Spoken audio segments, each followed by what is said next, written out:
Marty. Oh, I'm very glad to see you. You are? Yes, I am. Ever since our last conversation, I've been wanting to talk to you again. Would you sit down with me for a minute, please? If this is about Andrew... No, it's not. It's not, please. Thanks. It's actually about Billy Douglas. You know he's missing and his parents they're worried sick about him. Do you have any idea where he is? I don't keep tabs on Billy Douglas or Andrew or anybody else. It's hard enough just looking out for me, okay? Yes, I understand. I had a daughter who had the same disease as you, remember? Yes. Well, the last time we spoke, you said that your lupus was under control. Does that mean you're sleeping better? And are you eating from the 4 basic food groups? Nobody's asked me that one in a long time. The only group my Aunt Kiki cares about is the one that comes in the white powder. Thank goodness she's down in Florida in rehab because I get the whole house to myself. It's a big house. You must get lonely. You know, Marty, there's nothing wrong with asking for help the way your Aunt Kiki has. Frankly, I think that so many of our problems stem from that. We keep our troubles and our feelings all locked up inside, and then when they finally burst out, we can't control them. It's happened to me.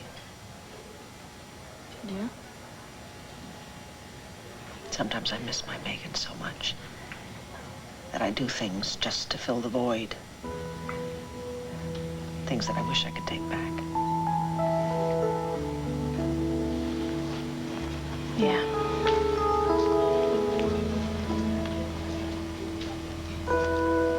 Sometimes I wish I could take things back, too.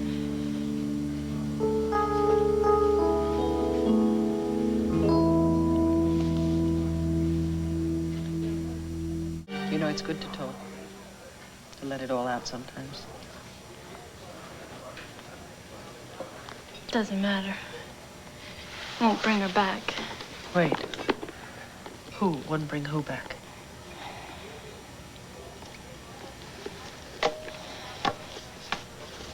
My mother. I mean, I should be used to it by now, right? She died when I was 7. You'd think that I couldn't miss her anymore. Sometimes you wish you were there, don't you? just to talk to, just to listen, just to put her arm around me. I know, honey. Unfortunately, there's some pain that never goes away, never heals. I do know what you feel. I lost my mother when I was only 5. And I think that kind of pain sometimes makes us do the things that we do. Maybe that's what makes you lash out at people when you don't get what you want. Maybe that's what made you hurt Andrew.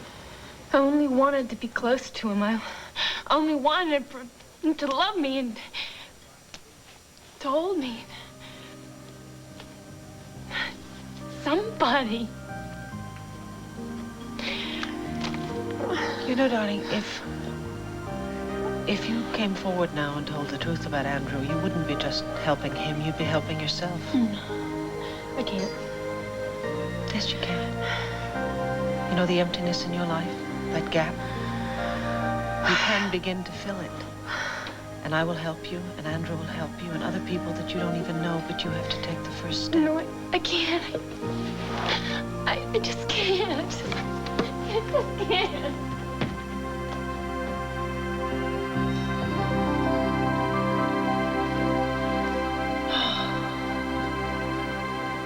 Here is ready to clear a conscience. And hopefully my name. Then you will talk to the vestry? Yeah, I'll tell him. Oh, Marty. So, let's, get the show on the road. I don't want to keep those sanctimonious sleazoids waiting. Besides, if we wait too long, I might lose my nerve.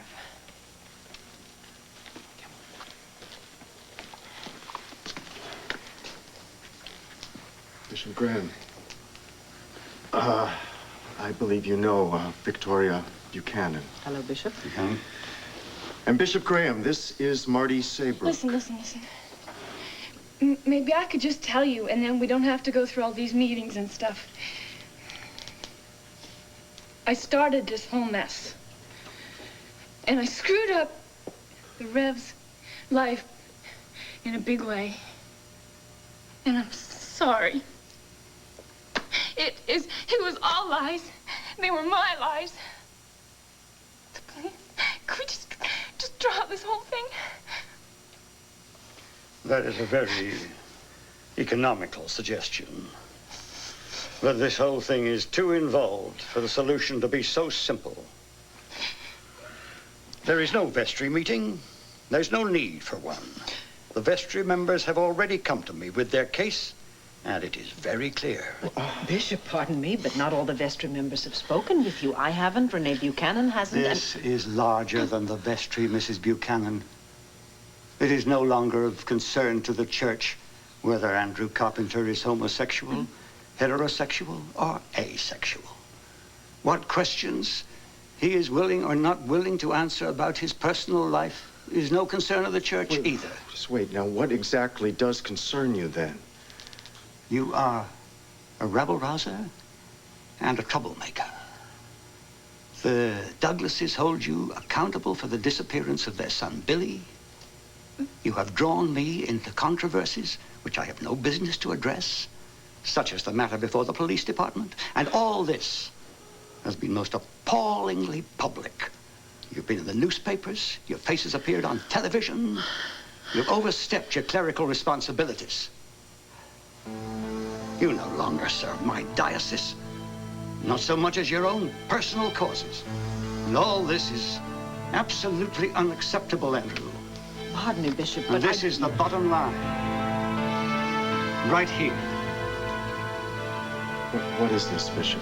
Mr. Clarkson and his committee have compiled enough information about your life and your questionable activities to demand your dismissal.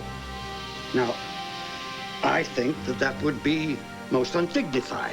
I'm glad that you feel that way. In that envelope, you will find your letter of resignation. Sign it.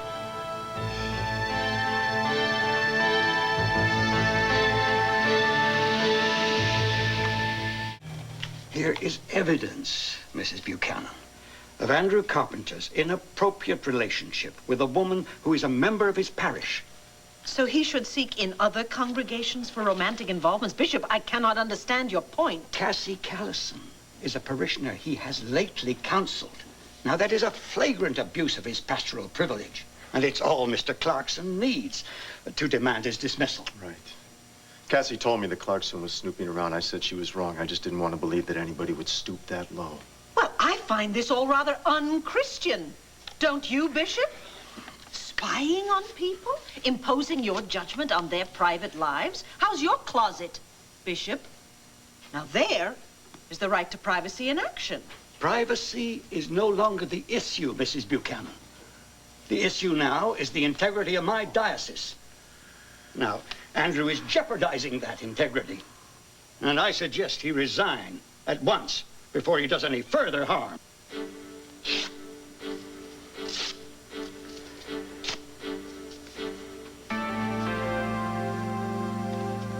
Sorry, Bishop. You want me out? You can force me out. I'm not going to give in to any public opinion. And if you're really concerned about the church and not your own career, I suggest that the church address the issue of my removal. If you care about the church... Then I will keep my commitment to it, and I can do far more by staying than leaving. Struggle leads to understanding, Bishop. I believe I heard that in one of your sermons. Where's Marty? Marty? Marty? Oh,